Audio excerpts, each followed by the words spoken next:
வணக்கண்ணா. உங்கள் பேர் சொல்லுங்கள். இது என்ன மிஷின்? இதை பற்றி சொல்லுங்கண்ணா. என் பேர் ஜானகிராமன். நான் வந்து இந்த மிஷின் வாங்கின ஒரு விவசாயி.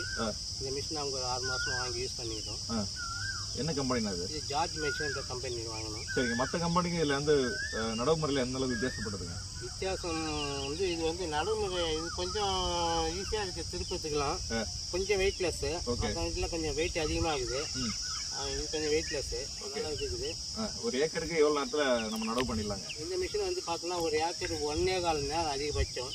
1 மணி நேரத்துலையும் ஓட்டிடலாம். ஃபீல்டு நல்லா இருந்தால், சேர் நல்லா இருந்ததுன்னா நமக்கு 1 மணி நேரத்துலையும் ஓட்டலாம். அதிகபட்சம் 1.5 மணி நேரத்தில் ஓட்டலாம். காஸ்ட் வைஸ் எவ்வளோ கம்மியாகுங்க? காஸ்ட் வைஸ் பார்த்தோன்னா எதுக்கு நடவு பண்ணுறதுக்கு? காஸ்ட் வைஸ் நடவு பார்த்தோன்னா அதான் சொல்கிறேன், நீங்கள் மேனுவலாக பண்ணுறதுக்கும் மிஷினில் வச்சு பண்ணுறதுக்கும் 40% கம்மியாக வரும். 40%? ஆமாம். அதில் வந்து ஒரு 12,000 ஆகுதுன்னா மொத்தமாக நடவு பண்ணி முடிக்கிறதுக்கு. இதில் வந்து எல்லாமே பண்ணணும் ஒரு 4,000 5,000 தான் ஆகும். மற்ற வர செலவுலாம் பார்த்தோன்னா உங்களுக்கு 40% 50% கம்மியாக. நடவு பண்ணி முடிக்கிறதுக்கு 6,000 முடிச்சுக்கலாம். ஆமாம், அதிகபட்சம். நடவு பண்ணி ப்ளஸ் அது ஒரு முதல் உரம் போடுற வரைக்கும் எல்லாமே. இந்த மிஷினை பற்றி சொல்லுங்கள், இதோடைய லைஃப் பற்றி சொல்லுங்கள். இது வந்து ஜார்ஜ் மேஜர் கம்பெனி. இது வந்து டீசல் பெட்ரோல் இன்ஜின் தான். இது என்ஜின் பார்த்தோம்னா எமகா இன்ஜின். ஓகே.